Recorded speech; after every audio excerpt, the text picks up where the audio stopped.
Some sins follow a man beyond the grave, waiting in the shadows for the right moment to demand payment. The autumn wind cut through Dodge City like a rusty blade, carrying the scent of cattle and regret through the narrow streets, where cowboys drowned their sorrows in whiskey and false promises. Ezra Blackwood sat hunched over his drink at Murphy's saloon, his weathered hands trembling not from the cold, but from the memories that clawed at his mind every waking moment. For 23 years, he'd carried the weight of that one terrible night in Atlanta. The flash of his rifle, the cry of a child, and the blood that stained his soul forever. He was a dead man walking, going through the motions of living while his heart had stopped beating the moment that bullet left his gun. But tonight, something was different. Tonight, the blind piano teacher with skin like porcelain and eyes like winter storms would reach across the impossible divide between the living and the dead, and everything Ezra thought he knew about justice, forgiveness, and love would crumble like dust in his calloused hands. What happens when the very person you wronged returns to offer you redemption or revenge? Before we jump back in, tell us where you're tuning in from, and if this story touches you, make sure you're subscribed because tomorrow I've saved something extra special for you. The whiskey burned down Ezra's throat like liquid fire, but it couldn't touch the ice that had settled in his chest 23 years ago. He raised his glass again with shaking fingers, noting how the amber liquid caught the flickering lamplight, the same color as little Mary Catherine's hair had been when she'd fallen in that Atlanta street, her cornhusk doll clutching in her small, still hands. Another, he rasped to Murphy, who slid the bottle across the scarred oak bar without a word. The Irish barkeeper had learned long ago not to ask questions of men who drank like they were trying to drown ghosts. Around him, the saloon buzzed with the usual evening crowd. Cattle drivers spending their pay on liquid courage and painted women, poker players hunched over cards sticky with spilled beer, and drifters like himself who'd found Dodge City to be as good a place as any to disappear. The air hung thick with tobacco smoke and broken dreams, punctuated by occasional bursts of laughter that never quite reached anyone's eyes. Ezra pulled his hat lower, ensuring the brim shadowed the jagged scar that ran from his left temple to his ear, a parting gift from a Union saber on that same damned night in Atlanta. He'd grown accustomed to hiding it, just as he'd learned to hide everything else about who he'd been during the war. Out here in Kansas, he was just another cowhand with steady aim and a quiet disposition. Nobody knew about his days as one of the Confederacy's most feared sharpshooters, or about the military records that had burned with Richmond, taking his sins with them into ash and memory. A new song drifted through the saloon's din, something haunting and beautiful that seemed to come from nowhere and everywhere at once. The melody wrapped around his consciousness like morning fog, notes that spoke of loss and longing in a language his broken soul understood. He'd never heard music like this in Murphy's before. Hell, the establishment didn't even have a piano. Yet the sound was unmistakable, each note crystal clear and impossibly sad.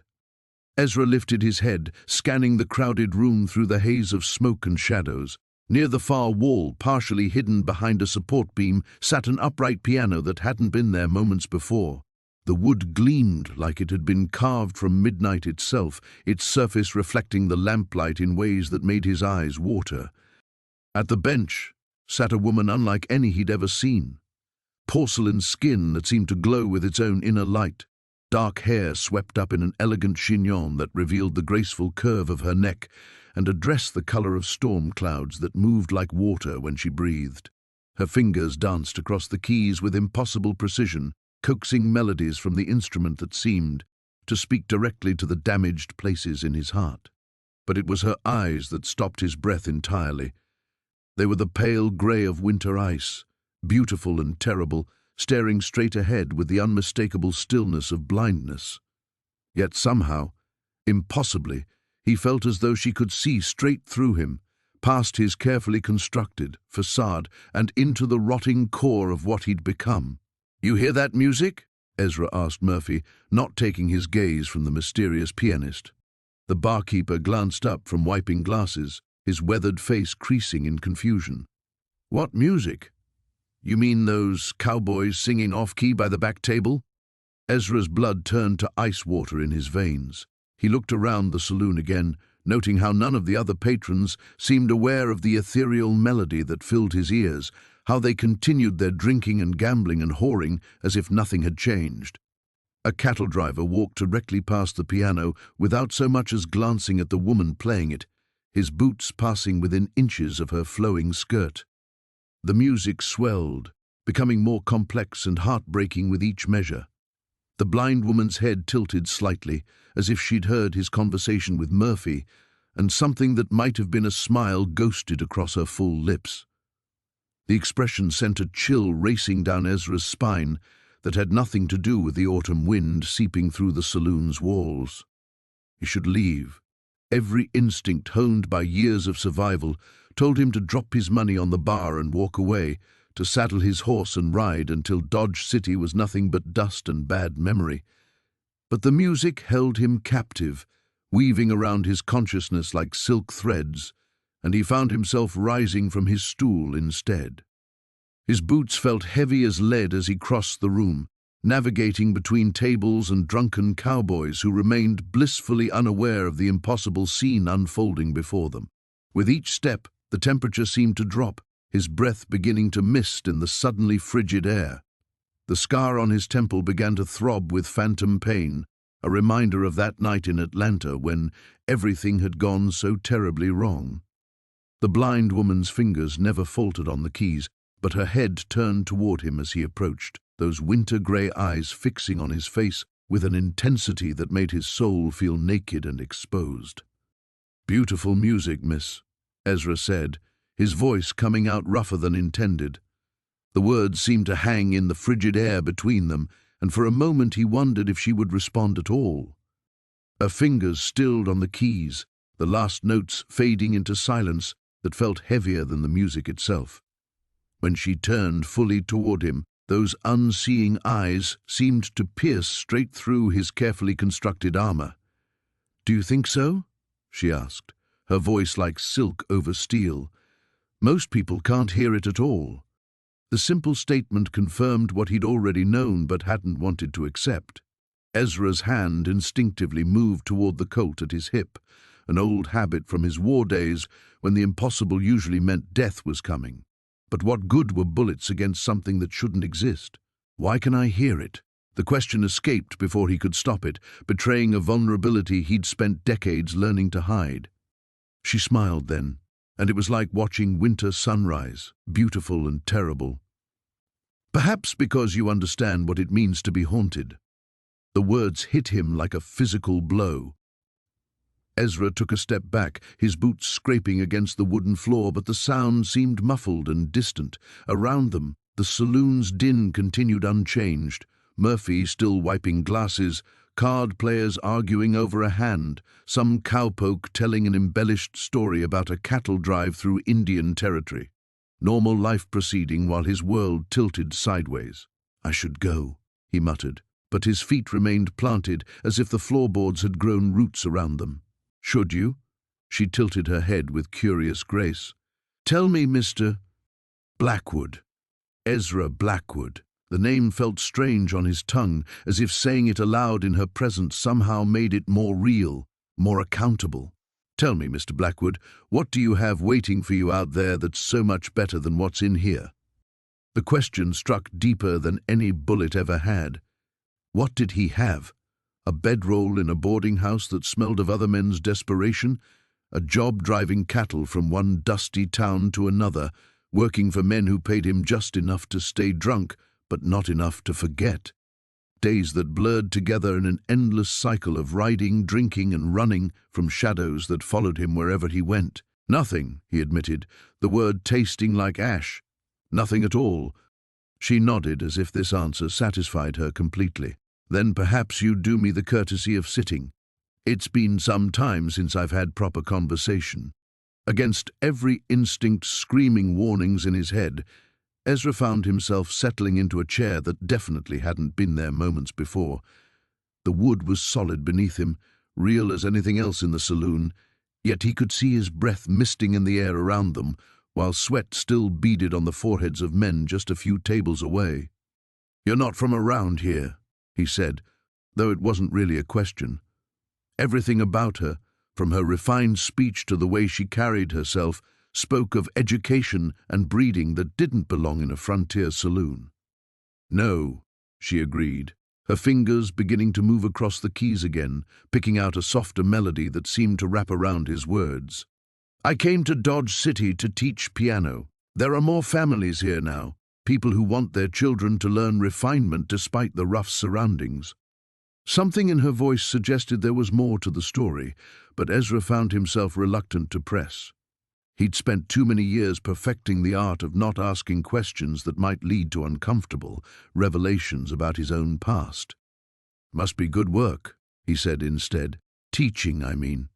Giving something beautiful to the world instead of—" He trailed off, realizing how close he'd come to revealing too much. "Instead of taking it away," she finished quietly, her grey eyes finding his face again with unnerving accuracy. "Yes, there is satisfaction in creation rather than destruction. Though I suspect you know more about both than you let on." The scar on his temple throbbed again, and Ezra resisted the urge to touch it. "What makes you say that?" "The way you move. The way you listen to everything around you, even while we're talking. The way your hand keeps wanting to reach for that gun you're wearing." She played a few minor chords that sounded like distant thunder. "You were a soldier." It wasn't a question, and he saw no point in denying what she'd already seen through somehow, long time ago. Not so long that it doesn't follow you everywhere you go. The music swirled around them, and for a moment Ezra felt something he hadn't experienced in 23 years. The possibility that someone might understand the weight he carried. The thought terrified him more than any battlefield ever had. Around them, the saloon continued its nightly ritual of controlled chaos, oblivious to the impossible conversation unfolding in their midst.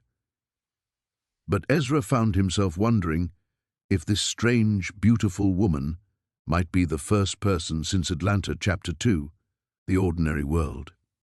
Ezra stopped 3 feet from the piano bench, close enough to see the delicate curve of the woman's eyelashes against her pale cheek, close enough to smell the faint scent of lavender that seemed to emanate from her skin like morning dew.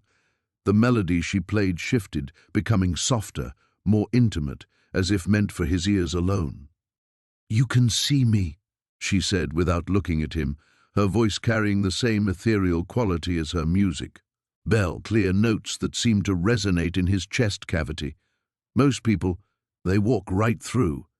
Before Ezra could process the meaning of her words, Murphy's voice cut across the saloon like a rusty blade. "Blackwood, you planning to stand there gawking all night, or you gonna settle your tab?" The spell shattered like glass against stone. Ezra blinked, and the piano was gone. The woman was gone.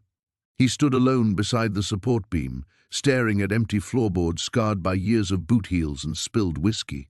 The other patrons were looking at him now, their faces ranging from amused to concerned to downright hostile. "Problem there, friend?" asked a burly cattle driver with arms thick as fence posts. "You look like you seen a ghost." Ezra's hand instinctively moved to the Colt. .45 holstered at his hip, muscle memory from too many years of violent encounters. But this wasn't a fight he could win with bullets. This was something else entirely, something that made his war-scarred mind feel like it was fracturing at the edges. "Just tired," he managed, his voice coming out rougher than intended. "Long drive from Abilene." The explanation seemed to satisfy the cowboys, who returned to their drinking and cards with the easy dismissal of men who'd seen stranger things on the trail. Ezra made his way back to the bar on unsteady legs, tossing silver coins onto the scarred wood with hands that trembled despite his best efforts to control them. "Keep the bottle," Murphy said, sliding the whiskey toward him. "You look like you could use it." Ezra didn't argue. He tucked the bottle inside his duster and pushed through the saloon's batwing doors into the crisp October night. Dodge City's main street stretched before him in pools of yellow lamplight, alternating with patches of darkness that seemed deeper and more threatening than usual. The familiar sounds of civilization, horses nickering, distant laughter, the creak of wagon wheels, felt muffled and strange, as if he were hearing them through water. His room at Mrs. Kellerman's boarding house was a 10-minute walk through the quieter residential section of town. The German widow who ran the place had strict rules about noise and propriety, but she asked no questions about her tenants' pasts and kept her rates reasonable. For a man like Ezra, who valued anonymity above comfort, it was perfect. The boarding house squatted like a tired hen between a barber shop and a dry goods store, its white-painted walls glowing pale in the moonlight. Ezra climbed the exterior stairs to his second-floor room, his boots echoing hollowly on the wooden steps. 3 other men rented rooms here, a bank clerk named Peterson, a traveling salesman called Wright, and an aging cowpoke who went by Dutch. They nodded politely when their paths crossed, but maintained the careful distance of men who understood that some stories were better left untold. Ezra's room was spartanly furnished, a narrow iron bed, a washstand with a cracked mirror, a single chair, and a wooden trunk that contained everything he owned in the world. He set the whiskey bottle on the washstand and hung his gun belt on the bedpost, the familiar weight of the Colt a comforting presence, even when holstered. This had been his routine for the better part of 3 years now, following cattle drives from town to town, taking temporary work that paid enough to keep him fed and sheltered, but never staying long enough to form attachments. It was a half-life, an existence built around avoiding the kind of connections that might force him to reveal who he really was, what he'd done. But tonight, something had shifted.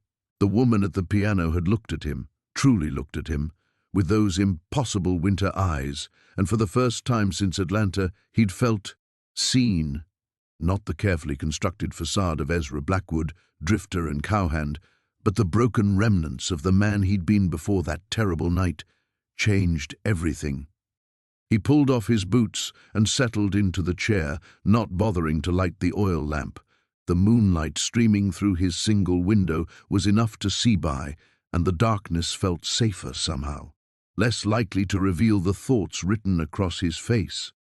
"Most people walk right through," she'd said. The words echoed in his mind like distant thunder, pregnant with implications he wasn't ready to examine. Who was she? What was she? And why had her music called to the wounded places in his soul like a siren song? Ezra reached for the whiskey bottle, then stopped. For once, drowning his ghosts didn't seem like enough. For once, he wanted answers instead of oblivion. The knock came at 3 in the morning, soft, deliberate, entirely wrong for Mrs. Kellerman's boarding house, where such disturbances would earn a tenant immediate eviction. Ezra's eyes snapped open, his hand finding the Colt's grip before his mind fully processed the sound. 23 years of living with a target on his back had honed reflexes that never truly slept. 3 more knocks, measured as a funeral march. Not the urgent hammering of law enforcement or the aggressive pounding of bounty hunters, both of which had found him before. This was something else entirely, patient and purposeful in a way that made his scarred temple throb with remembrance. He padded barefoot across the cold floorboards, Colt drawn and ready, positioning himself beside the door rather than directly in front of it. "Who's there?" Silence stretched like a held breath. Then, soft as falling snow, "Someone who knows what you did in Atlanta."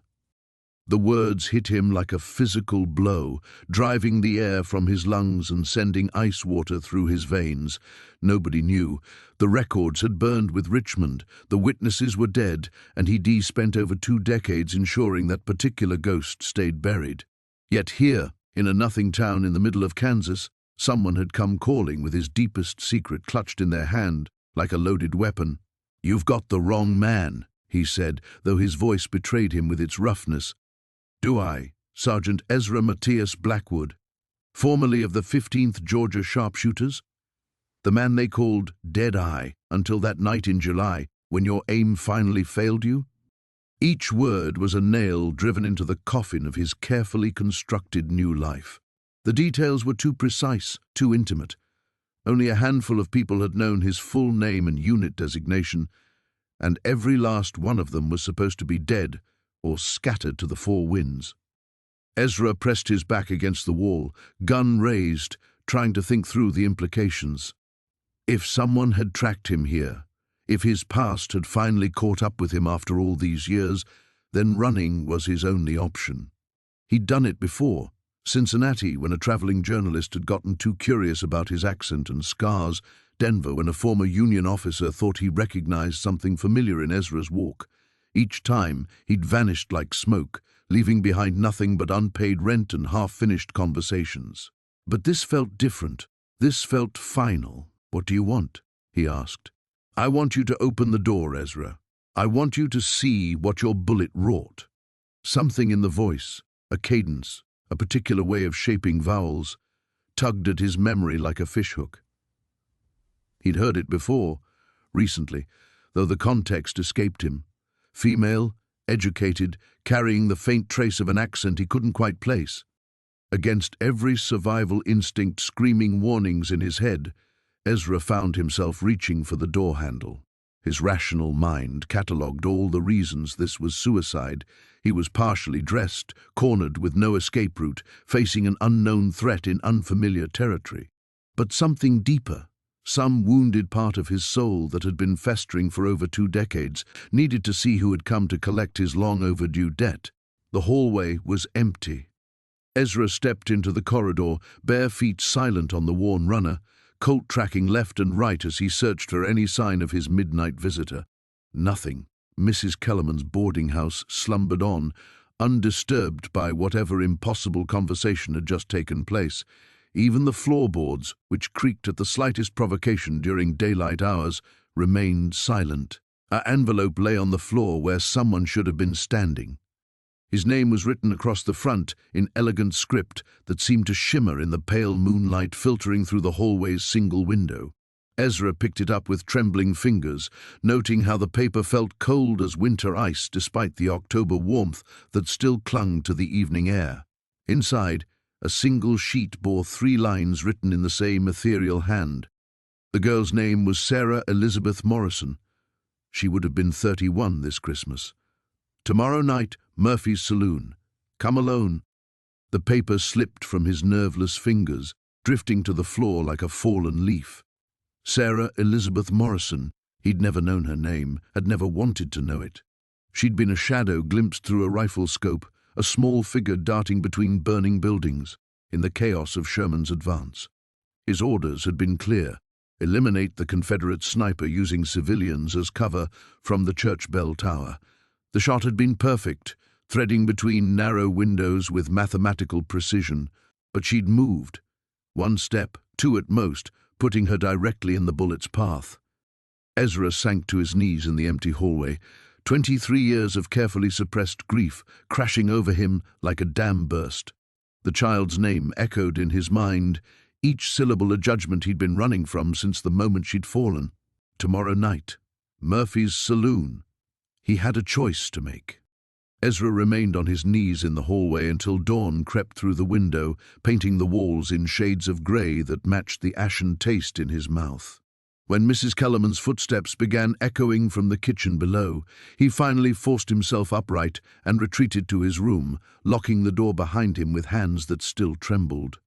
The letter lay where it had fallen, innocuous as a pressed flower, yet heavy with implications that threatened to crush what remained of his sanity.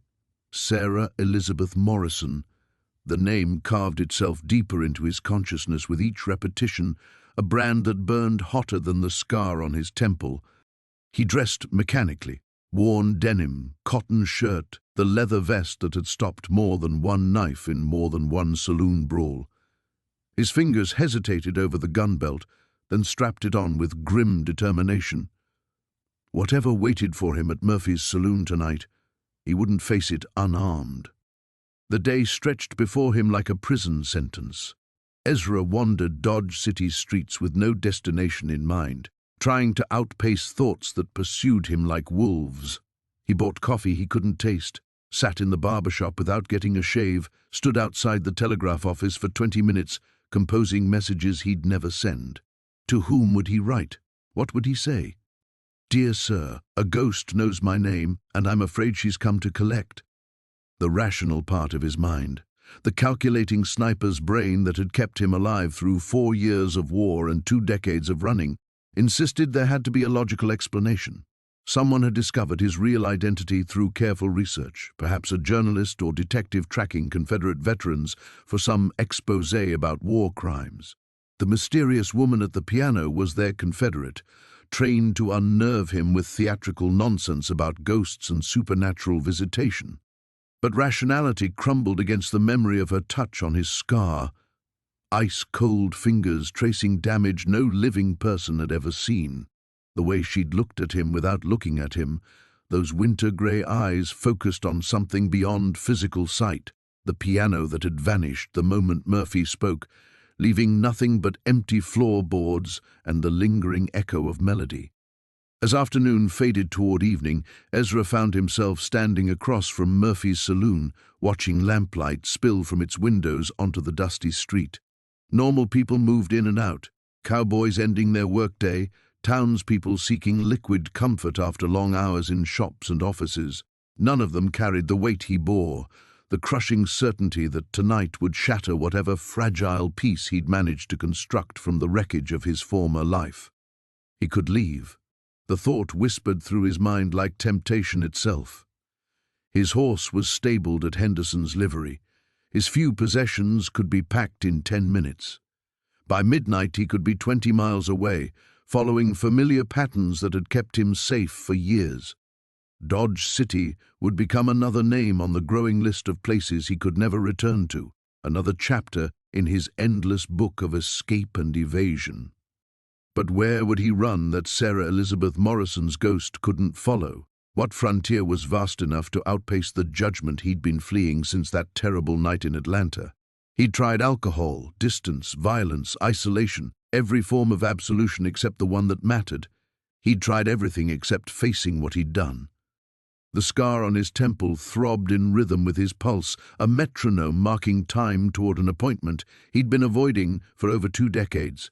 That wound had been a parting gift from Atlanta, Confederate shrapnel that had laid his scalp open to the bone, mixing his blood with the ashes of the burning city.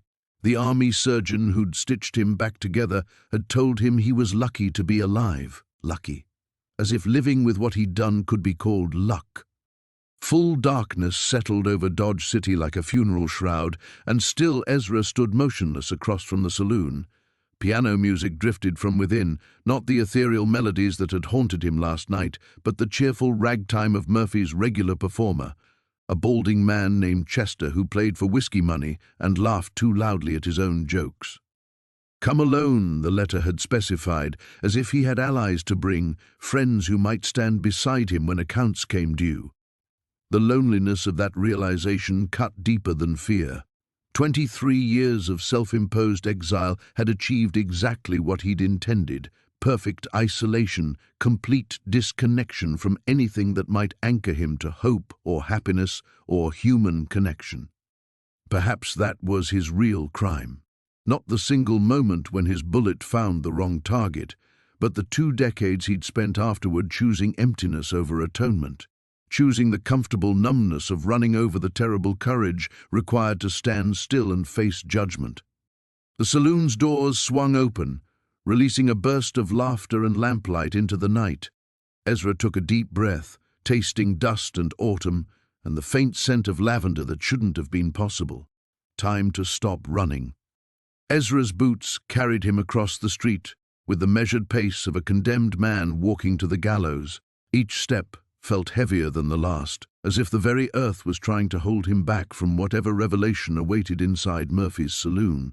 The familiar weight of his Colt pressed against his hip, a comfort that had never failed him, until now, when he faced an enemy that bullets couldn't touch. The batwing doors parted before him like curtains on a stage, revealing the saloon's warm interior bathed in amber lamplight. The usual crowd filled their usual places. Cattle drivers hunched over poker hands, townsmen nursing whiskey at the bar, working girls circulating with practiced smiles and calculating eyes. Chester's ragtime piano provided a cheerful counterpoint to the low murmur of conversation, the clink of glasses, the soft shuffle of cards. Everything appeared normal, everything except the woman seated at the second piano. She occupied the same spot where Ezra had first seen her, ethereal hands moving across keys that made no sound Chester's playing could mask. Tonight she wore a dress of deep blue silk that seemed to absorb light rather than reflect it, and her auburn hair was arranged in an elaborate style that belonged to drawing rooms and opera houses, not frontier saloons. Her beauty remained breathtaking and terrible, like a statue carved from moonlight and sorrow. Murphy looked up from polishing glasses, his weathered face creasing into a welcoming grin. "Well now, Blackwood, didn't expect to see you back so soon. What'll it be?" The bartender's casual greeting confirmed what Ezra had begun to suspect. He alone could see her. To everyone else, the second piano remained empty, its bench vacant, its keys untouched. The woman existed in a space between worlds, visible only to the man whose bullet had created whatever supernatural justice now demanded satisfaction. "Whiskey," Ezra managed, his voice sounding hollow in his own ears. "The bottle." He paid without counting coins, his eyes never leaving the phantom pianist. She hadn't acknowledged his presence yet, but he could feel her awareness of him like heat from a forge. The melody flowing from her fingers was different tonight. Not the haunting lullaby that had first drawn him in, but something darker, more complex. A funeral dirge disguised as a waltz. Ezra found himself walking toward her before conscious thought engaged. The saloon's other patrons might as well have been furniture for all the attention he paid them. His world had narrowed to the space around that impossible piano, that impossible woman who held the key to 23 years of unanswered questions. "You came," she said without looking up from the keys. Her voice carried the same ethereal quality as her music, soft yet penetrating, audible despite the surrounding noise. "I wondered if you would." "Seems I'm fresh out of places to run," Ezra replied, stopping close enough to see the delicate blue veins beneath her pale skin, the way her lashes cast shadows on her cheeks. "Who are you?" Now she looked at him, those winter-grey eyes finding his face with unnerving precision. "I am what you made me. I am what your choice created on a burning night in Atlanta." The words hit him like a physical blow, confirming his darkest suspicion. "Sarah Elizabeth Morrison. I was, once. Before your bullet found me instead of the Confederate sniper you were aiming for. Before I died in my mother's arms while buildings burned around us." Her fingers never stopped moving across the keys, creating music only he could hear. "I was 11 years old, Ezra Matthias Blackwood, 11 years old and running to warn my neighbors that Union soldiers were searching houses on our street." Ezra's legs gave out, depositing him heavily on a nearby chair. The weight of confirmation that this impossible woman was indeed the child his bullet had killed threatened to stop his heart entirely. "I never knew. I couldn't have known." "Couldn't you?" Her voice remained gentle, but steel underlaid each word. "You were the finest marksman in your unit. Dead-Eye Blackwood, they called you. The man who could thread a needle at 200 yards. Are you telling me you didn't see what stood between you and your target?" The memory flooded back unbidden. The chaos of Atlanta's burning streets, the urgent shouts of his commanding officer, the Confederate sniper's muzzle flash from the church bell tower. He'd taken the shot without hesitation, muscle memory and training overriding everything else. The bullet had flown true, following the exact trajectory he'd intended. But in the split second between trigger pull and impact, a small figure had darted into the street below.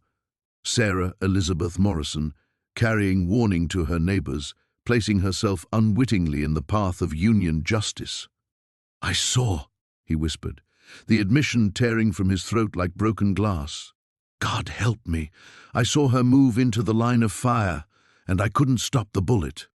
"No," Sarah agreed, her phantom fingers creating harmonies that seemed to resonate in his bones. "You couldn't, but you could have stopped, running from what happened next. You could have learned my name, honored my memory, carried my story as more than just guilt. What do you want from me?" Her smile was sad and beautiful and terrible. "Everything." The word hung between them like a blade, sharp and final. Ezra stared into those impossible grey eyes, searching for some hint of mercy, some suggestion that the debt he owed could be paid in installments. He found none. "Everything," he repeated, the taste of ashes thick on his tongue. "My life, you mean? You've come to collect what your death cost me." Sarah's ethereal laughter rippled through the air like water over stones. "Oh, Ezra, you think this is about revenge? About some cosmic ledger that demands balance?" Her fingers danced across keys that existed in a realm beyond physical touch. "You've been dead for 23 years. I'm here to offer you life." Before he could respond, the saloon's atmosphere shifted. The cheerful ragtime faltered as Chester's hands fumbled over familiar keys. Conversations died mid-sentence, leaving an unnatural quiet that pressed against Ezra's eardrums like gathering storm pressure. Even the working girls paused in their rounds, their painted smiles slipping into expressions of vague unease. "They feel it," Sarah murmured, noting his confusion. "The living always sense when death walks among them, even when they can't see it directly. Watch." Murphy set down his polishing rag with trembling fingers, his weathered face pale in the lamplight. "Getting cold in here," he muttered to no one in particular, pulling his vest tighter. "October's got teeth this year." Around the room, other patrons shifted uncomfortably. A cattle driver glanced repeatedly over his shoulder at the empty space where Sarah sat. A townsman crossed himself and ordered another whiskey with hands that shook. The temperature hadn't dropped. Ezra could see sweat still beading on foreheads, but something deeper than physical cold had settled over Murphy's saloon like a burial shroud. "This is what I am now," Sarah continued, her voice cutting through the unnatural silence. "A disturbance in the natural order. A soul anchored to this world by unfinished business. And you, dear Ezra, are the chain that binds me here. Then He started to rise, hand moving instinctively toward his gun, though what he intended to shoot remained unclear. Sarah's next words stopped him cold. "You'll what? Kill yourself? Do you think I haven't tried to cut this cord between us? 23 years I've watched you stumble from town to town, drinking yourself numb, picking fights with men half your age, begging some stranger's bullet to end your misery. Every time you bled, I felt it. Every time you wished for death, I grew stronger." The truth of it hit him like a physical blow. The bar fights, the dangerous jobs, the increasingly reckless chances he'd taken, none of it had been about seeking absolution. He'd been trying to die, and somehow, in ways he couldn't understand, each failed attempt had fed whatever supernatural force kept Sarah tethered to the world of the living. "Then what?" Ezra's voice cracked like an adolescent boy's. "What do you want from me if not my death?" "I want you to live." Sarah's hands stilled on the phantom keys, and with their silence, the saloon's normal atmosphere began to return. Chester resumed his playing, conversations picked up their threads, and the oppressive cold lifted like morning fog. "I want you to stop running from what happened and start running toward what could be. I want you to become the man you were meant to be before war broke you. I killed a child. There's no coming back from that." "There is." Her grey eyes held depths of forgiveness that made him want to weep. "But first, you have to want to find your way home." The saloon door swung open, admitting a figure that made Ezra's blood freeze in his veins. The man who entered wore a Union officer's bearing despite civilian clothes, his silver hair cropped military short beneath a black hat. Pale scars crisscrossed his hands, old burns that spoke of Atlanta's fires. When he turned, scanning the room with predator's eyes, Ezra saw a face he'd hoped never to encounter again. Colonel Marcus Thorne, his former commanding officer, the man who'd given the order to take that fatal shot. "Well, well," Sarah whispered, and for the first time since appearing, genuine emotion colored her voice. Not anger, but something far more dangerous, anticipation. "It seems we're not the only ghosts Atlanta sent west. Though, unlike me, dear Marcus chose to stay among the living." Thorne's gaze swept the room and locked onto Ezra with the precision of a rifle scope finding its target. Recognition flared in those cold blue eyes. followed by something that might have been satisfaction. He began moving through the crowd with deliberate purpose, his path aimed straight for the table where Ezra sat frozen. "Your first test begins now," Sarah murmured, her form already beginning to fade like smoke in wind. "Remember, Ezra, some sins can only be forgiven by those we've wronged, but some sins we must forgive ourselves." She vanished completely just as Colonel Thorne reached the table, leaving Ezra alone to face the architect of his damnation. Ezra's hand found the whiskey bottle without conscious thought, his fingers wrapping around its neck like a lifeline. The amber liquid sloshed as his grip tightened, the only sound he could focus on, as Colonel Marcus Thorne settled into the chair Sarah had vacated moments before. The irony wasn't lost on him. Where death had offered absolution, life now presented judgment. "Sergeant Blackwood," Thorne's voice carried the same clipped authority that had once sent men charging into Confederate guns. "Though I suppose you've shed that rank, along with everything else from your former life." Colonel Ezra forced the word through a throat gone dry as desert sand. 23 years collapsed into nothing, and suddenly he was 25 again, standing at attention while Atlanta burned around them. "Didn't expect to see you this far west." Thorne's scarred hands folded on the table with military precision. "I imagine there's quite a lot you didn't expect tonight. Tell me, do you still see her, the Morrison girl?" The question hit like a physical blow. Ezra's poker face, cultivated through decades of survival, crumbled entirely. "How could you possibly know about your conversations with the dead?" Thorne's smile held no warmth. "I make it my business to track certain soldiers from my command, especially those who developed complications after the war." Around them, the saloon's normal rhythms continued. Chester played his ragtime melodies, while cattle drivers argued over cards and whiskey flowed like water. But at their table, the weight of old sins pressed down like a burial shroud.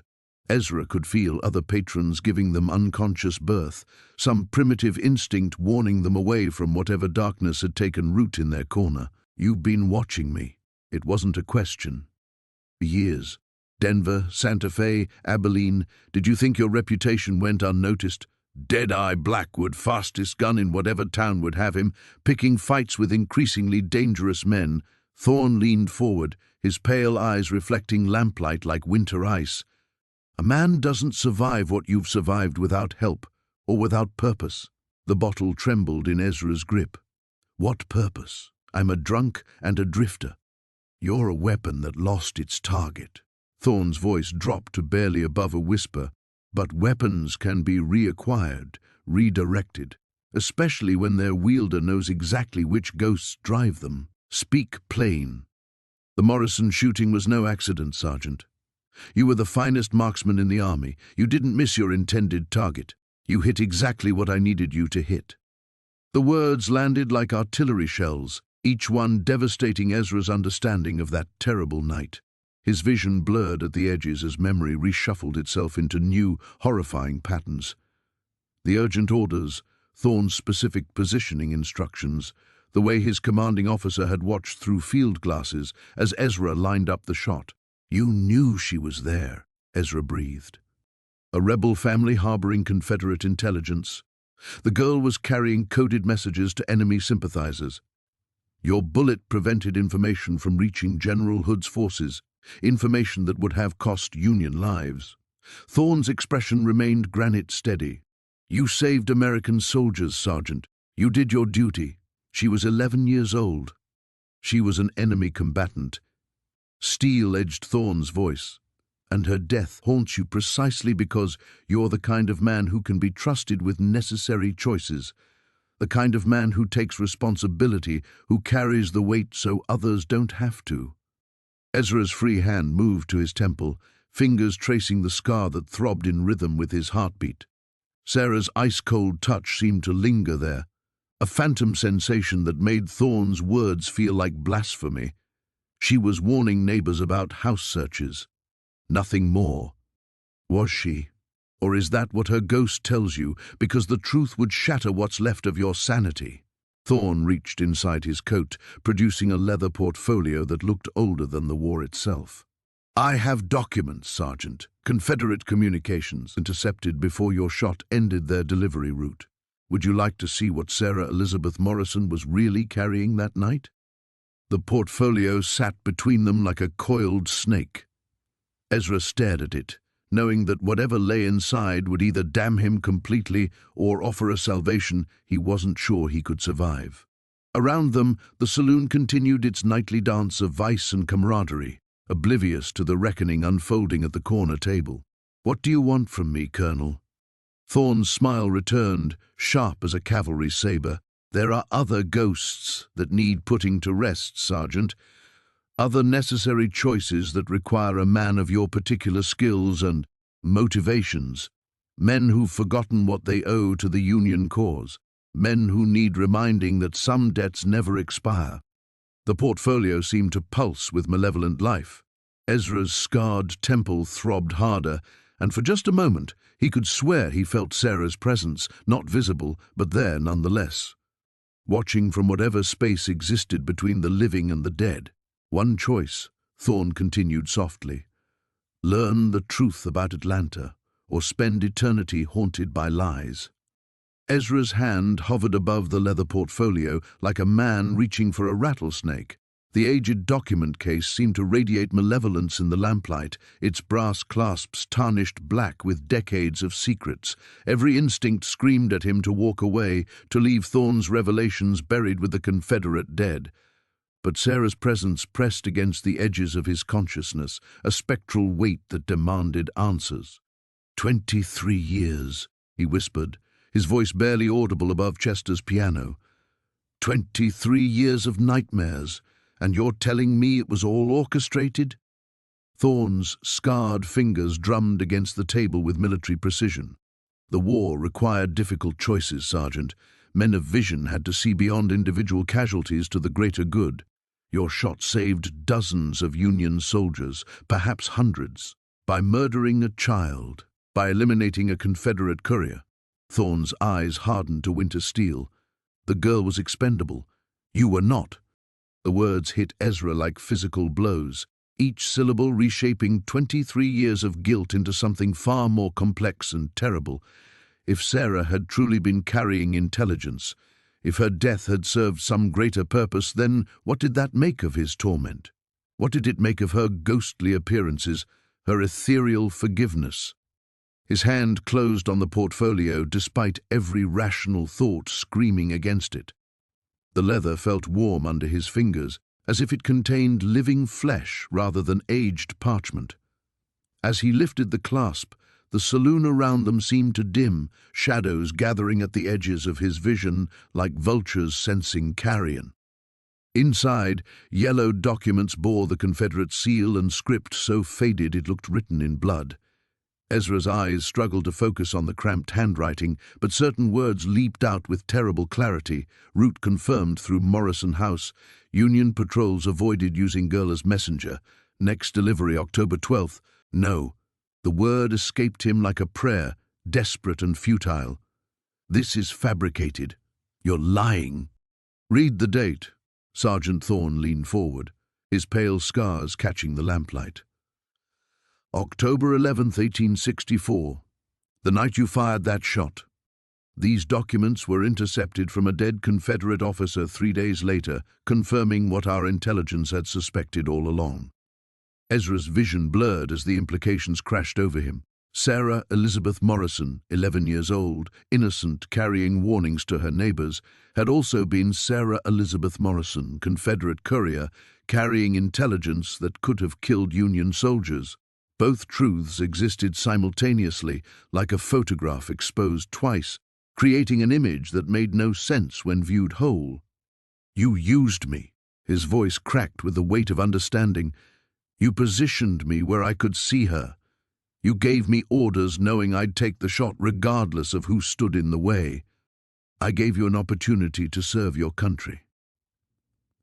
Thorne's expression remained carved from granite. The fact that it cost you sleep is unfortunate, but irrelevant. Good soldiers carry the weight so civilians don't have to. Around them, the saloon continued its nightly rituals. oblivious to the reckoning unfolding at the corner table. But Ezra felt the temperature dropping again, that supernatural cold that preceded Sarah's appearances. The working girls shivered and pulled shawls tighter. Murphy polished the same glass 3 times, his weathered hands trembling with inexplicable unease.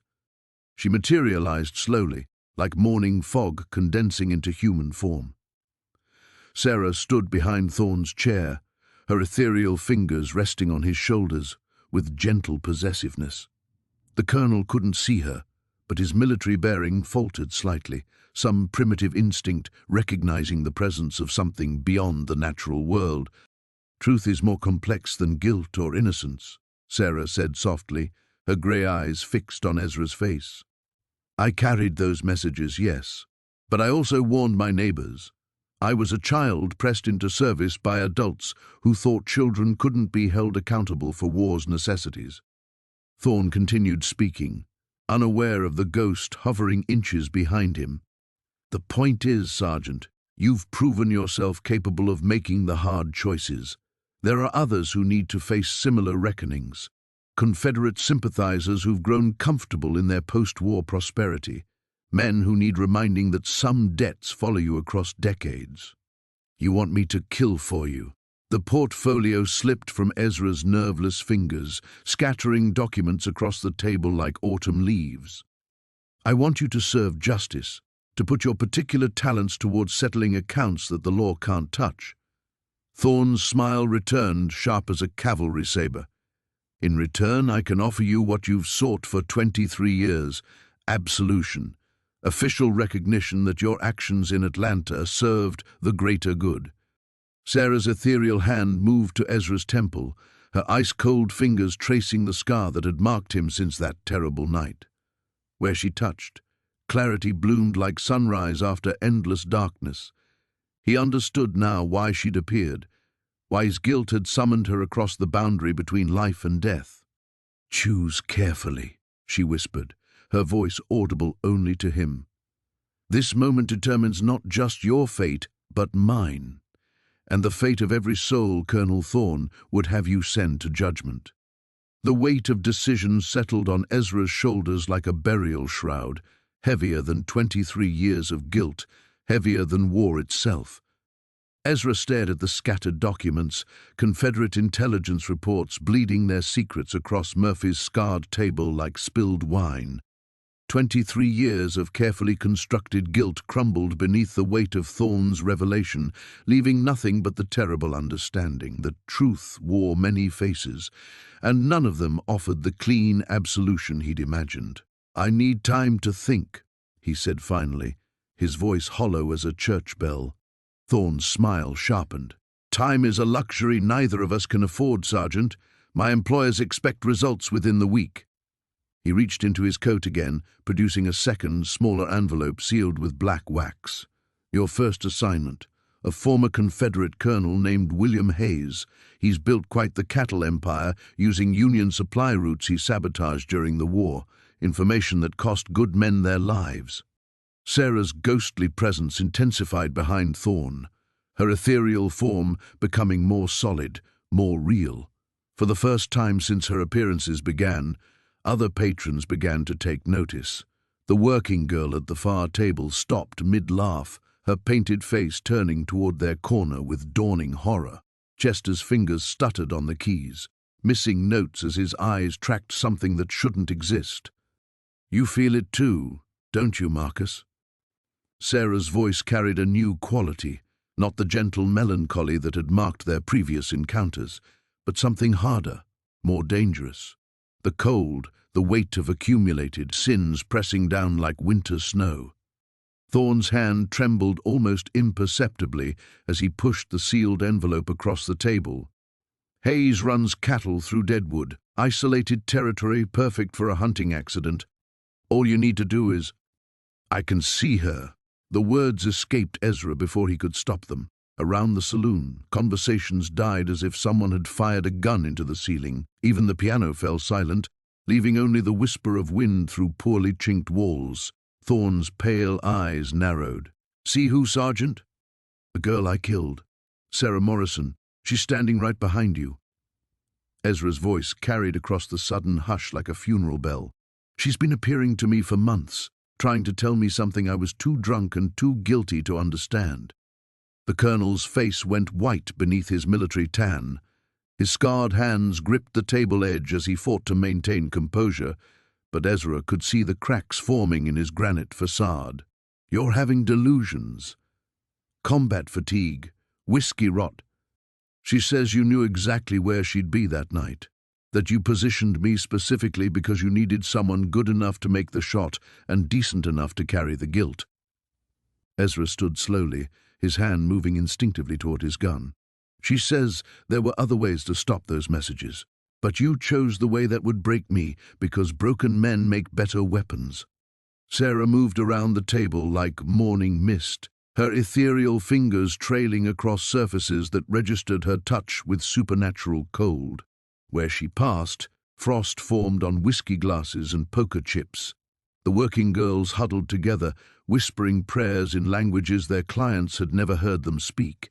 "Tell him, Ezra," Sarah whispered, though now her voice seemed to carry to every ear in the room. "Tell him about the others." Understanding crashed over Ezra like a dam bursting. There were other soldiers, other men you broke the same way. That's how you've built your network of assassins, by creating ghosts and then offering to quiet them. Thorne lurched to his feet, his chair toppling backward with a crash that echoed like gunfire. "This is madness. You're drunk, delusional. I'm haunted." Ezra's Colt appeared in his hand with the fluid grace that had made him legendary from Denver to Santa Fe. "But not the way you think. She didn't come to torment me, Colonel. She came to warn me about you." The saloon erupted as patrons dove for cover behind overturned tables and fled toward the exits. Murphy shouted for order while grabbing his shotgun from beneath the bar. But Sarah's presence held the center of the room like the eye of a hurricane, her ghostly form now visible to every soul present. 23 years I've waited," she said, her voice carrying impossible weight. "Not for justice. Justice died with me in Atlanta. I've waited for the moment when you'd try to use my death to create more death, when you'd offer my killer absolution in exchange for fresh sins." Thorne's hand moved toward his own weapon, but froze as Sarah's ethereal touch found his wrist. Where her fingers made contact, ice spread like infection, blackening the colonel's skin with supernatural frostbite. "Some debts follow you across decades," she whispered, echoing his earlier words back to him. "Some follow you across the boundaries of life and death itself." The black envelope containing Ezra's assassination orders crumbled to ash on the table. The Confederate documents yellowed further, then burst into flames that cast no heat. Everything Thorne had brought, evidence, assignments, promises of absolution, turned to smoke and shadow. Ezra's gun hand shook as the full magnitude of his situation crystallized. He'd lost everything, his guilt, his purpose, his path to redemption. In trying to escape his past, he'd stumbled into an even darker future. All seemed lost. The supernatural cold intensified until breath misted in the air and ice crystals formed on whiskey glasses. Ezra stood frozen between his drawn Colt and the impossible scene unfolding before him. Sarah's ghostly form growing more solid while Thorne writhed in her grip, his flesh blackening where her fingers touched. But as the Confederate documents burned without heat, something else caught fire in Ezra's mind. A memory, sharp and sudden, of Rosalind's ice-cold touch tracing his temple. The way she'd known his name, his history, details that should have died with Atlanta's flames. The ethereal quality of her beauty, the haunting melodies that seemed to echo from beyond the grave. "Dear God," he breathed, lowering his weapon as understanding struck like lightning. "Rosalind." Sarah's grey eyes shifted to meet his, and for the first time since her appearances began, she smiled, not with ghostly melancholy, but with profound relief. "Finally. I was beginning to think you'd never see past your own guilt to recognize the truth." Thorne collapsed to his knees as Sarah released him, cradling his frostbitten wrist against his chest. The scattered patrons watched in terrified fascination as the supernatural tableau played out before them, too shocked to flee, too afraid to intervene. "Rosalind Hartwell," Ezra said, the words tasting like revelation on his tongue. The blind piano teacher who died 3 months ago in a carriage accident. She's been appearing to me just as you have, playing music that no one else can hear, touching scars that no living person has seen. His voice cracked with the weight of understanding. She's another one of them, isn't she? Another ghost you created. Sarah nodded, her ethereal form shimmering with something that might have been tears. Marcus has been perfecting his methods for decades, creating trauma, nurturing guilt, then harvesting the broken men who result.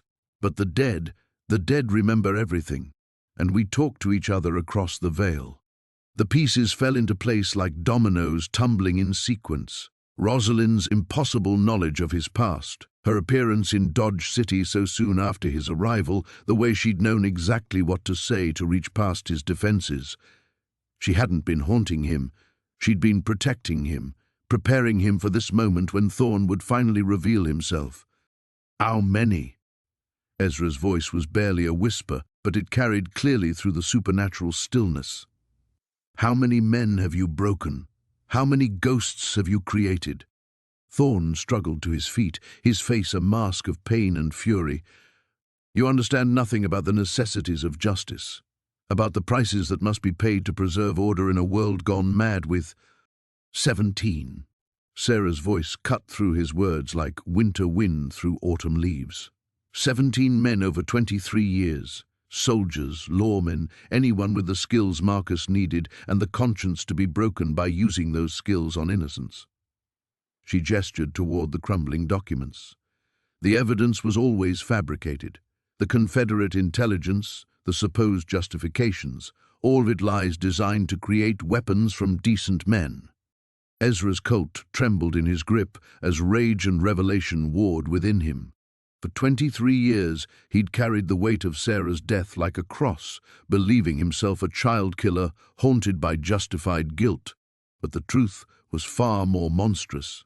He'd been deliberately broken, his conscience shattered with surgical precision to create a tool for assassination. And Rosalind? The words came out strangled, desperate. What was her story? What lie did you tell the man who killed her? Sarah's ethereal hand reached out, not to touch him but toward something beyond the saloon's walls, as if she could sense another presence approaching. She was a witness to Marcus's activities in Kansas City, a blind woman who heard too much, remembered voices that should have stayed forgotten. The man who ran her down with that carriage believed she was a Confederate spy passing information to Mexican revolutionaries. The supernatural cold began to ebb, but something else took its place. A warmth that felt alien in the frozen saloon, accompanied by the faint sound of piano music drifting through walls that shouldn't carry such delicate melodies. Ezra's heart hammered against his ribs as he recognized the haunting tune Rosalind had played during their nights together. She's coming, Sarah said softly, her form beginning to fade as another presence made itself known. She's been waiting for you to understand the truth before she could reveal herself completely. The dead can only appear to those who truly see them, and you've been blind to everything but your own guilt. Through the saloon's bat-wing doors, despite the chaos and terror that had driven most patrons into the street, came the impossible figure of Rosalind Hartwell. Her ethereal beauty remained untouched by death, but now Ezra could see the truth in her milky eyes, not blindness, but the veil between worlds. She moved with purpose toward their table, toward Thorn, toward the reckoning that had been 23 years in the making. "Hello, Marcus," she said, her voice carrying harmonics that made the saloon's remaining windows vibrate in their frames. "We need to discuss what you owe." Marcus Thorn's face drained of all color as Rosalind's ethereal form glided toward their table. The man who had orchestrated decades of psychological warfare, who had broken 17 soldiers with surgical precision, suddenly looked like nothing more than a cornered animal. His frostbitten hand clutched at his holster, but the weapon might as well have been made of lead for all the good it would do against the dead. "Rosalind," he breathed, the name escaping like a confession torn from his throat. "You're supposed to be dead?" Her laugh carried the haunting quality of wind chimes in a graveyard breeze. "Oh, Marcus, death is such a limiting concept for someone in your line of work." Shouldn't you know by now that the graves you fill have a way of opening themselves? Ezra felt something shift inside him as he watched the reunion unfold, a loosening of chains he'd worn so long he'd forgotten they weren't part of his skin. The crushing weight of guilt that had defined him for 23 years began to transform into something else, purpose. Not the hollow purpose Thorn had offered him wrapped in lies and false absolution, but the clean, burning purpose of a man who finally understood his enemy. Sarah's ghostly presence moved to stand beside Rosalind, two spirits united in their vigil against the architect of their deaths, where they stood together. The very air seemed to shimmer with accumulated sorrow and righteous anger. "You want to know the beautiful irony, Ezra?" Rosalind's milky eyes found his face with impossible precision. "Marcus created us to haunt the men he broke. But the dead don't follow orders from the living. We choose our own missions." Ezra holstered his Colt with deliberate care, the movement drawing Thorn's desperate attention. The colonel's scarred face twisted with confusion as his weapon disappeared. He'd expected violence, had probably planned for it, but this sudden calm clearly lay outside his careful calculations. 17 men, Ezra said, his voice carrying the steady authority that had once made Confederate soldiers follow him into hell itself. 17 broken weapons in your private arsenal. But where are they now, Colonel? Still dancing to your tune? Or have some of them started asking the same questions I should have asked months ago? Thorn's damaged hand shook as he tried to maintain his composure. "You don't understand the scope of what we're fighting. The forces of chaos that threaten everything we built from the ashes of war. Sometimes civilization requires—" "Monsters?" Sarah's voice cut through his justifications like a blade through silk. "Is that what civilization requires, Marcus? Men so broken by guilt they'll kill anyone you point them toward?" The saloon around them had become a theater for the impossible. Murphy crouched behind his bar, shotgun forgotten, watching ghosts hold court with the living. The few remaining patrons pressed themselves against the walls like audience members afraid of being drawn into the performance. Even Chester had abandoned his piano, leaving the only music to come from whatever supernatural realm Rosalind inhabited. But Ezra felt strength flowing back into him with each revelation, each piece of the puzzle that snapped into place. For the first time in decades, his mind was clear, not clouded by whiskey or weighted down by guilt, but sharp as the blade he'd carried through war and wilderness. "The other men," he said, stepping closer to Thorn with predatory grace. "Their names, their locations, the lies you told them to break their spirits and bend them to your will. I won't. You will." Rosalind's voice carried harmonics that made the remaining windows crack in their frames. "Because the alternative is spending eternity with every soul you've collected, Marcus. And we have such stories to tell you, such songs to sing." Ezra saw the moment when Thorn's legendary composure finally shattered completely. The colonel's pale eyes darted between the two ghosts flanking him, searching for an escape route that didn't exist. His breathing became shallow and rapid, the controlled demeanor of a master manipulator crumbling like a house of cards in a hurricane. "There's a ledger," Thorn whispered, his voice barely audible. "Hidden in my hotel room. Names, locations, the methods used to secure their cooperation." "And the others who work with you?" Ezra pressed. "The employers you mentioned? The network that feeds you targets and provides cover?" Sarah's ethereal hand touched Ezra's shoulder, her ice-cold fingers somehow comforting rather than terrifying. "Some battles require allies among the living, Ezra. Men who can walk in daylight and speak for those who no longer can." Understanding dawned like sunrise after the longest night of his life. The ghosts hadn't appeared to torment him. They'd come to recruit him, not as another broken weapon in Thorn's arsenal, but as something far more dangerous, a man who found his purpose again, backed by allies who couldn't be killed because they were already dead. For the first time in 23 years, Ezra Blackwood smiled with genuine hope. The smile that crossed Ezra's face wasn't the bitter grimace he'd worn for decades, but something harder, more dangerous, the expression of a hunter who'd finally found worthy prey. He straightened to his full height, and for the first time since Atlanta burned, felt the weight of command settle naturally across his shoulders. "Marcus," he said, his voice carrying the quiet authority that had once made Confederate soldiers charge into Union artillery. "You're going to walk out of here with me. We're going to collect that ledger, and then you're going to help me contact every man on it." Thorne's frostbitten hand pressed against his chest, as if trying to restart his heart. "You can't seriously believe—" "I believe the dead keep better records than the living." Ezra's eyes flicked to Sarah and Rosalind, both of whom nodded with spectral certainty. "And I believe 17 men deserve to know the truth about what was done to them." The supernatural cold that had gripped the saloon began to recede, but the presence of the two spirits remained palpable.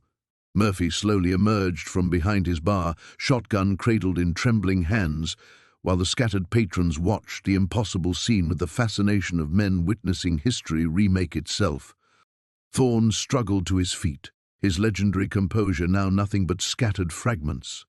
"The network won't simply dissolve because you've discovered one operation. There are forces at work here that dwarf your comprehension, Blackwood. Men with resources that stretch from Washington to Mexico City. Then we'll find them too." Ezra's hand rested casually on his gun butt, the gesture carrying the weight of absolute commitment. Every politician who looked the other way, every businessman who profited from assassinations disguised as accidents, every badge-wearing accomplice who helped cover the trails. Rosalind's ethereal form shimmered with something that might have been pride. "The dead have patience the living can't imagine, Ezra. We've been cataloguing sins for decades, waiting for someone with the skills and will to act on what we've learned." Sarah moved closer to Thorne, her ghostly presence making the temperature drop another 10 degrees. "Tell him about the judge in Santa Fe, the one who's been signing death warrants for men who never had trials." Thorne's face went ashen. "How could you possibly—" "Know about Judge Harrison's private arrangements with the Territorial Marshal's office?" Sarah's smile held no warmth, only the terrible patience of the grave. "The dead talk, Marcus. Across counties, across territories, across the years you thought would bury your secrets." Understanding crashed over Ezra like a dam bursting. This wasn't just about 17 broken soldiers, or even the network that had created them. The spirits hadn't appeared to offer him redemption. They'd come to recruit him for a war that had been building in shadows for decades. "How many others?" he asked quietly.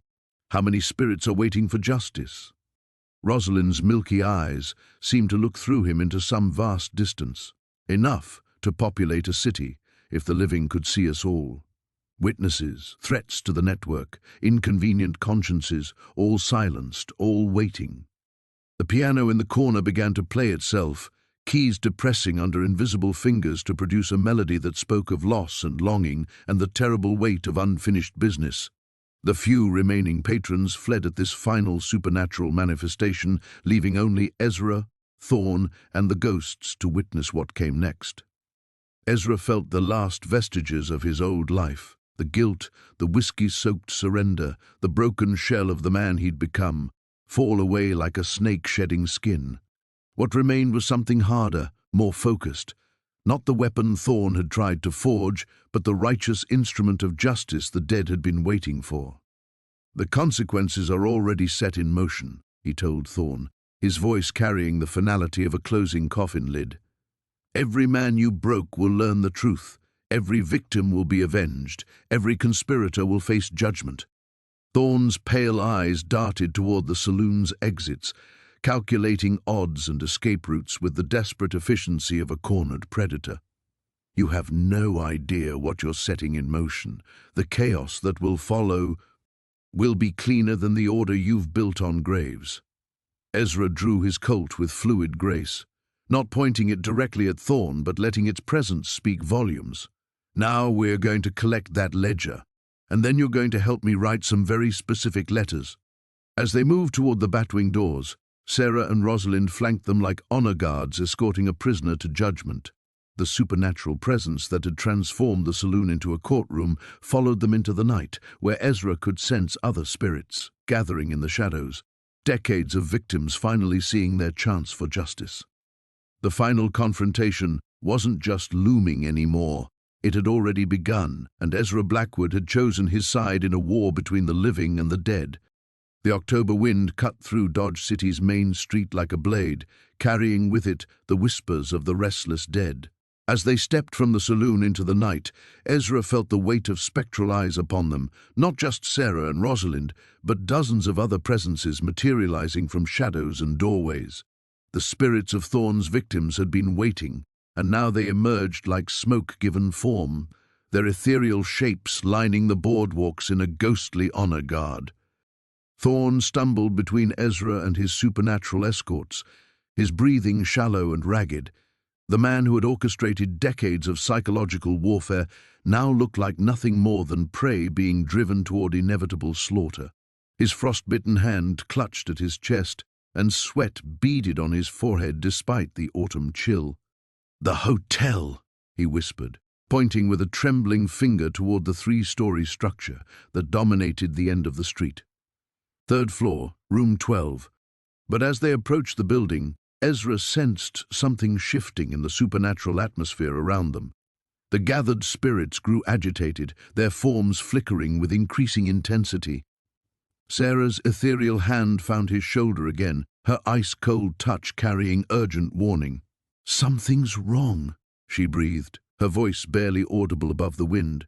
The others, they sensed danger ahead. Ezra's hand moved instinctively to his Colt as his war-honed instincts came alive. 23 years of guilt and whiskey hadn't dulled the survival skills that had carried him through Atlanta and beyond. His eyes scanned the hotel's windows, noting which room showed lamplight, calculating angles and positions with the automatic precision of a born marksman. "How many men do you have waiting upstairs?" he asked Thorne quietly. The colonel's bitter laugh held no humor. "You think I survived this long by walking into situations without contingencies? The moment I entered that saloon tonight, certain protocols were activated." A muzzle flash erupted from a third-floor window, the rifle shot cracking through the night air. But instead of finding flesh, the bullet passed harmlessly through Rosalind's ethereal form, which had somehow positioned itself directly in its path. Her ghostly presence absorbed the impact without flinching, her milky eyes never leaving Thorne's face. "Fascinating," she said with preternatural calm. "Your men are shooting at shadows while the real threat stands beside them." More shots rang out from multiple windows, at least 3 riflemen, Ezra calculated, positioned to create a crossfire that would cut down anyone approaching the hotel's entrance. But the bullets meant for him and Thorne found only empty air and supernatural forms that offered no resistance to lead. "They can't see the spirits," Ezra realized, understanding flooding through him like revelation. "They're shooting blind, guided by whatever orders you gave them." Thorne's face had gone the color of old bone. "This isn't possible. Bullets don't pass through the living?" Sarah's voice carried the sound of wind through cemetery gates. "No, they don't. But we're not among the living anymore, are we, Marcus?" The ghostly army surrounding them began to move with purpose, ethereal forms streaming toward the hotel like fog flowing uphill. Ezra watched in fascination as the spirits passed through walls and windows, their supernatural presence carrying with it the bone-deep cold that had transformed the saloon earlier. From inside the building came the sound of men screaming. "What are they doing to them?" Thorne demanded, his voice cracking with terror. "Nothing permanent," Rosalind assured him with a smile that held no comfort. "We're simply introducing ourselves, sharing some stories about their employers' methods, showing them exactly what they've been protecting." The rifle fire ceased abruptly, replaced by the sounds of boots thundering down wooden stairs and men shouting in panic. Within moments, 3 figures burst from the hotel's front entrance, hard-faced men with the bearing of professional killers, now fleeing like children from a nursery tale. But Ezra's attention had already shifted to the greater challenge ahead. The supernatural assistance was gratifying, but the real test lay in what came next. For 23 years, he'd been a broken weapon, guided by false guilt and manipulated purpose. Now, for the first time since the war, he felt the clarity of righteous mission burning in his chest. "The ledger is just the beginning," he told Thorne as they approached the now empty hotel. Every name in that book represents a man who needs to know the truth. Every operation you've conducted leaves trails that can be followed back to the source. The spirits flowed around them like an honor guard as they climbed the hotel steps, their ethereal presence transforming the mundane building into something that felt more like a temple, a place where justice might finally be served after decades of patient waiting. Ezra Blackwood had spent 23 years believing himself damned. Tonight, he would begin the work of earning his redemption by becoming the instrument of judgment the dead had been waiting for. The final test wasn't just beginning, it was his to pass or fail, with the souls of the innocent as his witnesses and guides. The hotel's interior had been transformed into something from a fever dream. Ice crystals coated the wallpaper where the spirits had passed, and the temperature had dropped so severely that their breath formed visible clouds in the lamplight. Thorne's teeth chattered uncontrollably as they climbed the stairs, each step echoing like a funeral dirge in the supernatural stillness. But as they reached the third-floor landing, Ezra felt the spectral presence around them shift. The dead who had accompanied them this far suddenly drew back, their ethereal forms flickering with what looked disturbingly like fear. Sarah's ice-cold hand gripped his shoulder with desperate urgency. "Ezra," she whispered, her voice carrying harmonics of warning that made his blood freeze. "He's here, the one who bound us, the one who made us into Marcus's weapons." Room 12's door stood slightly ajar, revealing nothing but darkness beyond. But from that darkness came a presence that felt older and more malevolent than anything Ezra had encountered in war or wilderness. The gathering spirits pressed themselves against the corridor walls, and even Rosalind's serene composure cracked with genuine terror. Thorne straightened suddenly, his panic dissolving into something that looked like religious ecstasy. "You came," he breathed toward the open door. "Even after all these years, you came when I called." "Of course I did, my faithful colonel." The voice that emerged from the darkness carried the weight of centuries and the chill of unopened graves, though I admit disappointment that you required assistance with one broken soldier. A figure stepped into the lamplight, and Ezra felt his newfound confidence waver. The man, if man he was, appeared to be in his 50s, distinguished and well-dressed, with silver hair and pale eyes that held depths of knowledge no mortal should possess. But there was something fundamentally wrong about him, something that made Ezra's war-hardened instincts scream warnings his rational mind couldn't process. "Ezra Blackwood," the figure said with a smile that belonged in nightmare, "the sharpshooter who killed little Mary Catherine Whitmore on a fog-shrouded night in Atlanta. Such exquisite guilt you've carried all these years. Such perfect, malleable despair." Ezra's hand moved to his Colt, but the weapon felt suddenly heavy as lead in his grip. The air around the mysterious figure shimmered with power that made the ghostly presences seem pale and insubstantial by comparison. "You're wondering who I am," the figure continued conversationally. "The spirits know me by many names, but you may call me Malphas. I've been collecting broken souls for far longer than your colonel has been alive, turning guilt into purpose, despair into devotion." Rosalind tried to step forward, but her ethereal form flickered and began to fade. He's binding us again," she gasped, her voice growing distant. "The chains that held us to his will, they're reforming." Ezra watched in horror as Sarah's spirit began to dissolve, her desperate eyes fixed on his face. "The ledger," she managed to whisper before her form scattered like smoke. "The truth. Don't let him." One by one, the gathered spirits vanished, drawn back into whatever supernatural bondage Malphas commanded. Only Rosalind remained, her ethereal form growing more translucent with each passing second, fighting against invisible chains with the desperation of the truly damned. "You see, Ezra," Malphas said pleasantly, "the dead serve many masters. Marcus thought he controlled them, but they've always answered to me. Every haunting, every revelation, every moment of supposed redemption, all carefully orchestrated to bring you to this moment." Thorne's scarred face twisted with confused betrayal, but the spirits rebelled. They turned against the mission, revealed the truth. "Because I commanded them to," Malthus's laugh held the sound of coffin nails being driven home. Did you really think a mere colonel could control forces beyond the grave? Every revelation was designed to break Ezra's spirit completely, to strip away his last illusions about justice and redemption. The truth hit Ezra like a physical blow. Every moment of hope, every glimpse of purpose, every second of believing he might earn forgiveness. All lies within lies, manipulation layered upon deception. He wasn't being recruited by the spirits. He was being harvested by something far more ancient and evil. Malthus stepped closer, his presence radiating cold that made the supernatural chill seem warm by comparison. Now you understand the depths of your damnation, my broken sharpshooter. There is no redemption, there is no justice, there is only service to powers beyond your comprehension.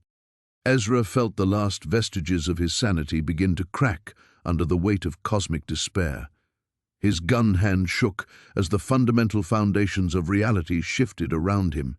Even Rosalind's fading presence couldn't anchor him against the terrible understanding that everything, every ghost, every revelation, every moment of hope, had been orchestrated by this ancient evil. But as Malthus reached out with one pale hand to claim his prize, Ezra heard something that changed everything. The distant sound of a piano playing a melody he'd never heard before, not Rosalind's haunting compositions, but something new, something defiant, something that spoke of choices yet unmade.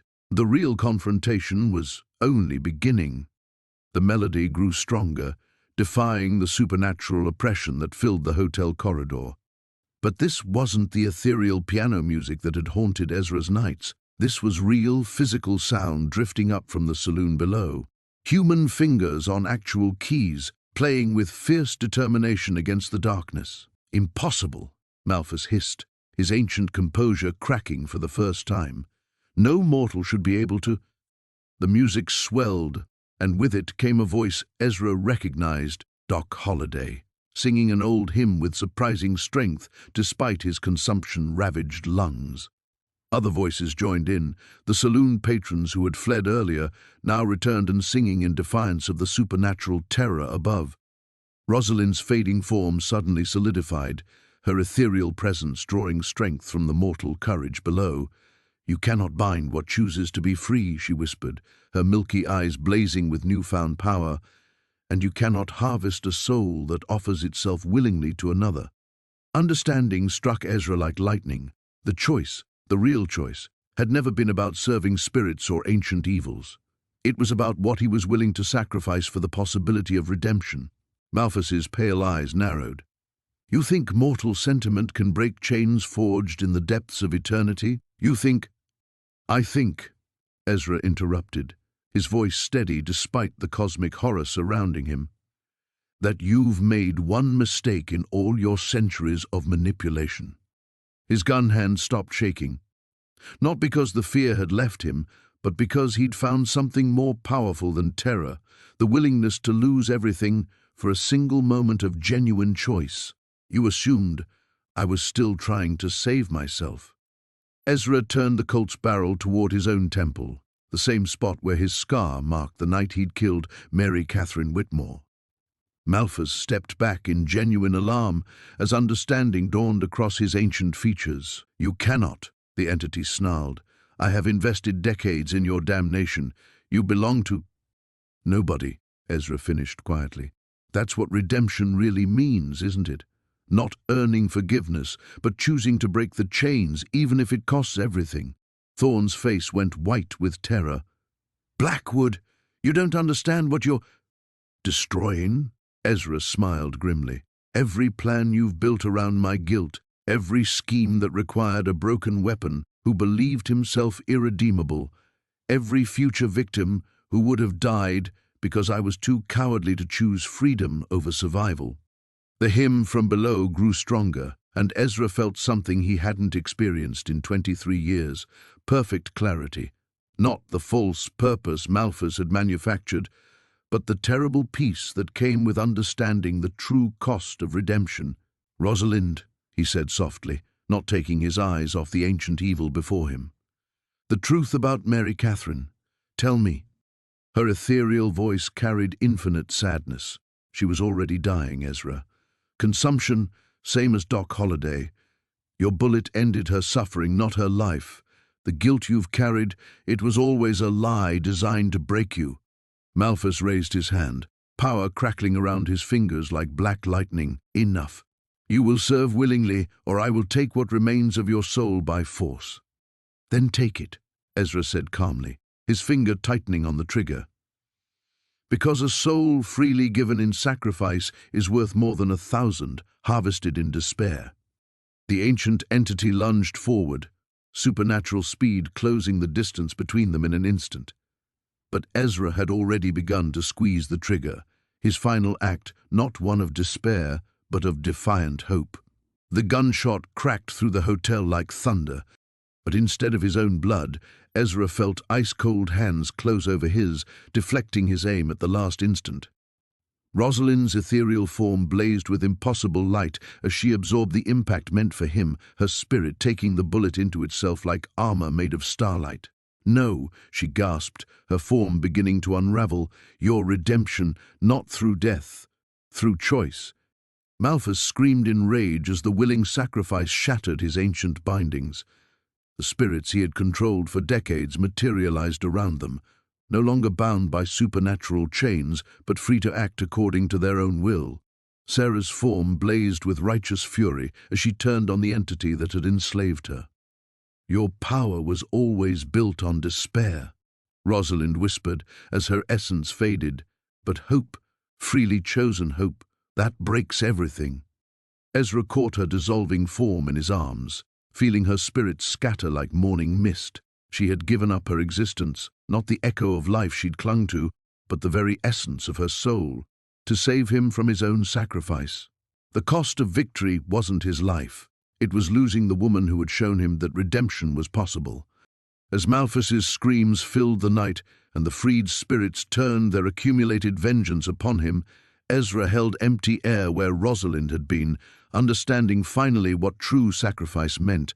He was free, but freedom, he had learned, was often the heaviest chain of all. The screaming stopped as suddenly as it had begun. Malphus's ancient form crumbled like parchment touched by flame, his centuries of accumulated power dissolving into wisps of shadow that the freed spirits tore apart with savage joy. Sarah's ethereal figure led the assault, her righteous fury finally unchained after decades of unwilling servitude. The entity that had bound them harvested their despair and twisted their eternal rest into instruments of manipulation simply ended. No grand death throes, no final curses, just the quiet dissolution of something that should never have existed in the first place. Ezra knelt in the hotel corridor, his arms still extended around the empty space where Rosalind had been. The ice-cold sensation of her final touch lingered on his hands, like the memory of winter morning frost.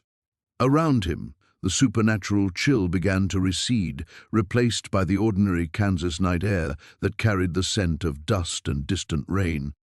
The spirits were gone now, not banished or destroyed, but simply at peace. Released from their supernatural bondage, they had found whatever rest death was meant to provide. Only their absence remained, a quiet emptiness that felt more like blessing than loss. What just happened? Thorne's voice cracked with confused terror. The colonel sat slumped against the corridor wall, his scarred face pale with shock. Without Malphus's presence to sustain him, he looked like what he truly was, an old man who had made terrible choices and finally run out of justifications. Ezra didn't answer immediately.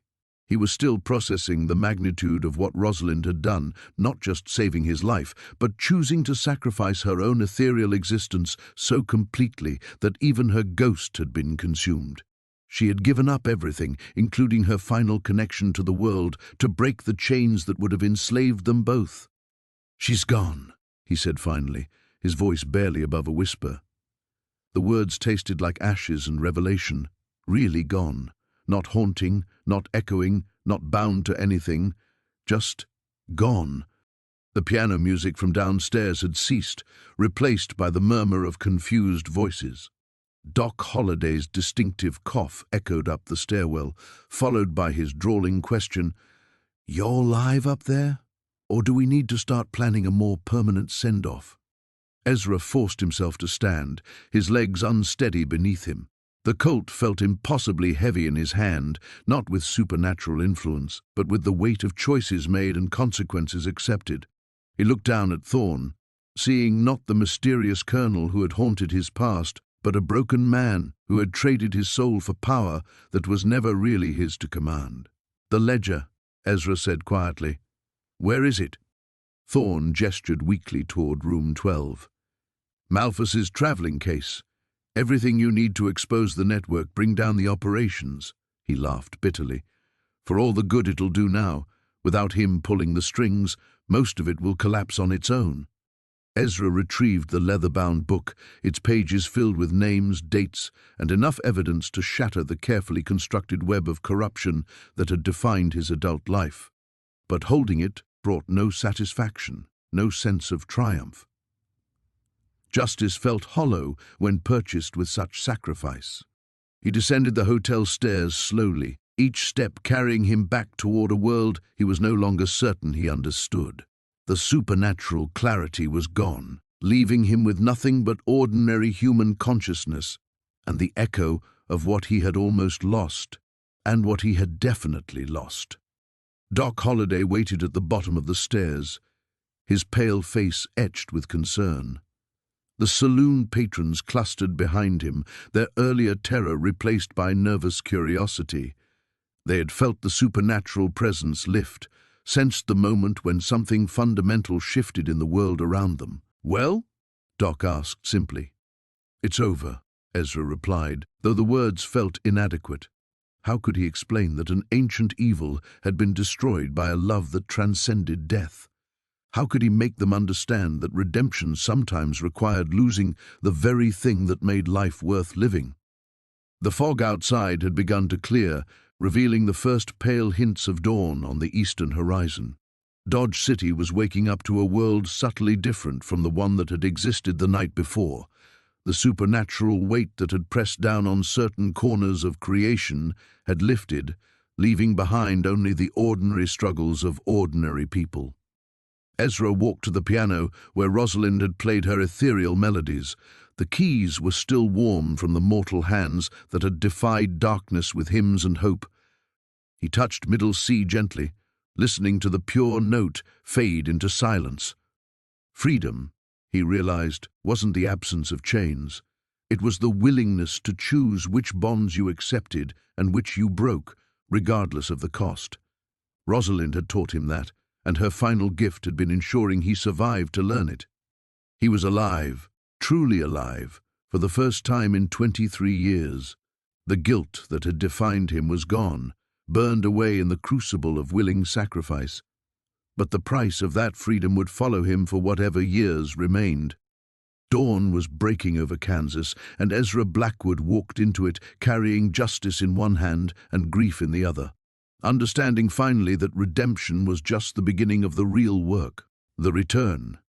3 months later, Ezra Blackwood stood in the doorway of a weathered schoolhouse outside Abilene, watching 23 children practice their letters on slate boards. The autumn sun slanted through dusty windows, illuminating chalk motes that danced in the air like benevolent spirits. His reflection in the glass showed a man fundamentally altered, not just by the events in Dodge City, but by the quiet work of reconstruction that had followed. The ledger had done its work.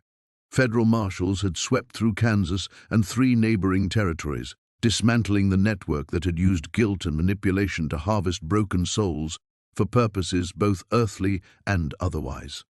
Thorn sat in a territorial prison, finally facing justice for crimes that spanned decades. But the real victory hadn't come from exposing corruption. It had come from what Ezra chose to do with his freedom. "Mr. Blackwood," a small voice interrupted his thoughts. Mary Elizabeth Turner, 7 years old with cornflower blue eyes, tugged at his coat sleeve. "Will you tell us about the war again?" Ezra knelt to her level, seeing not the ghost of Mary Catherine Whitmore he'd carried for 23 years, but simply a living child who deserved truth tempered with hope. "Maybe tomorrow, little miss.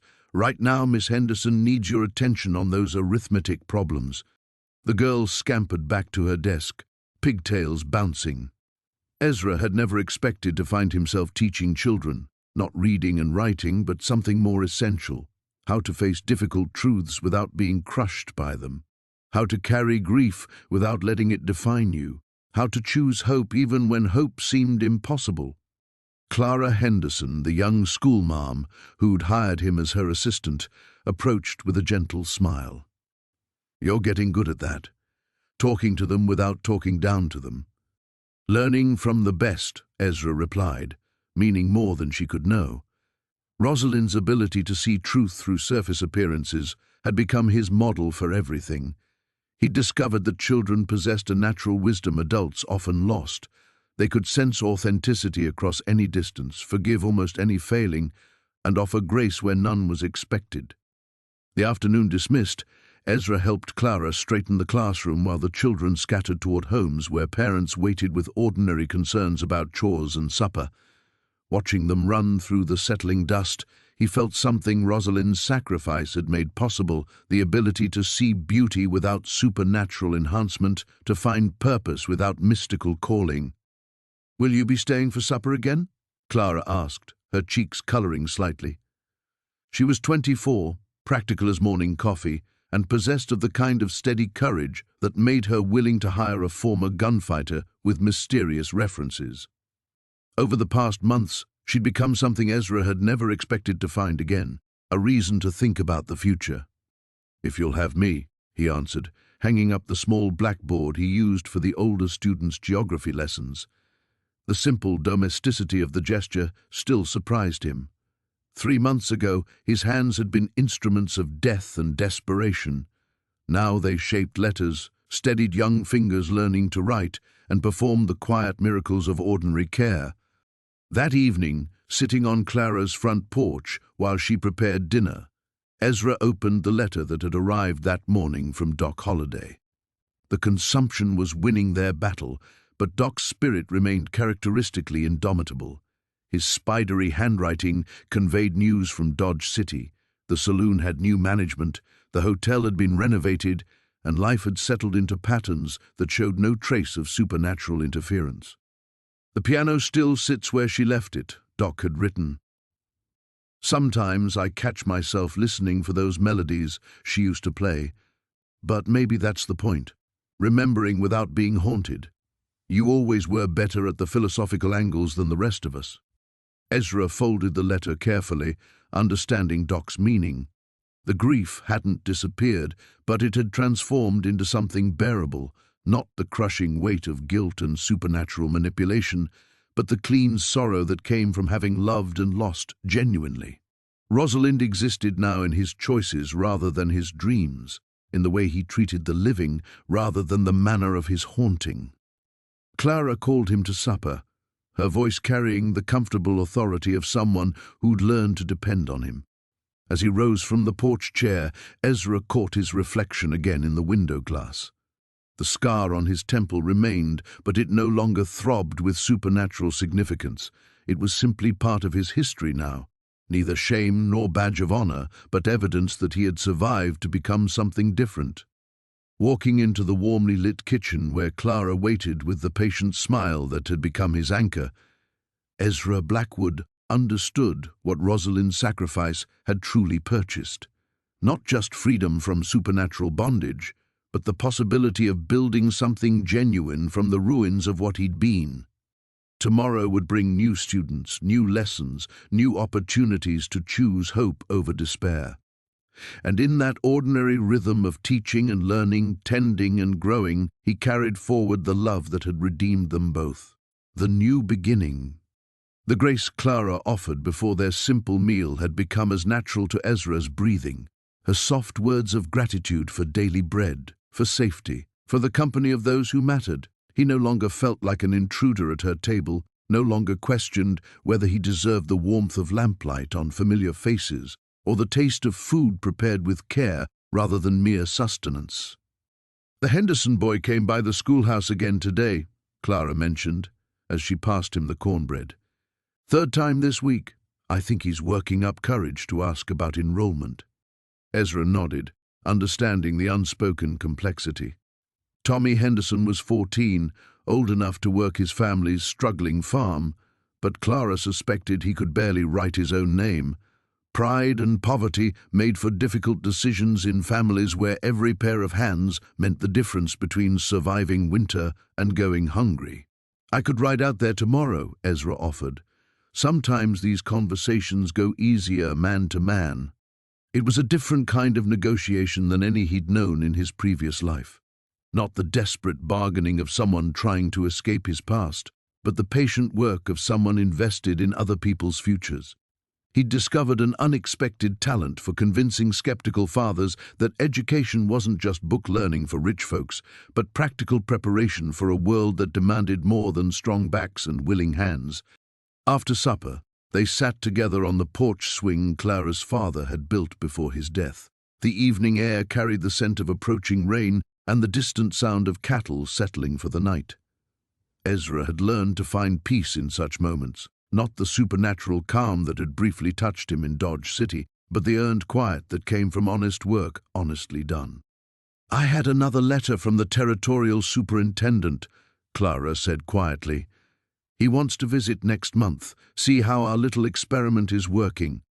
Their arrangement was unusual, a former gunfighter teaching alongside a young woman in a community that valued conventional respectability above most everything else. But the children were thriving. Their test scores had improved dramatically, and parents who'd initially been skeptical now spoke favorably about the school's atmosphere. "Are you worried?" Ezra asked. Clara smiled, the expression carrying a confidence that had grown steadily over the past months. "About the superintendent? No. About us? Sometimes." The word hung between them, loaded with possibilities neither had been quite brave enough to name directly. They'd been building something together, not just a school, but a partnership that had deepened into something that felt increasingly like home.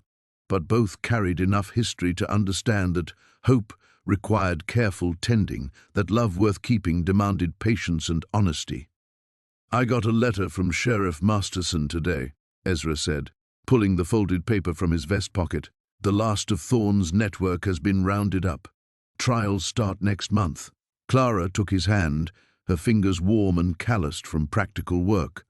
"Will you need to testify?" "Already gave my statement to the federal marshals. The ledger tells the story better than I ever could." He squeezed her hand gently. "That part of my life is finished, Clara, really finished." She nodded, understanding more than he'd ever spoken aloud. Over the months, she'd learned to read the moments when old shadows crossed his face, learned to offer presence without questions and patience without judgment. In return, he'd discovered the profound relief of being known completely and accepted unconditionally.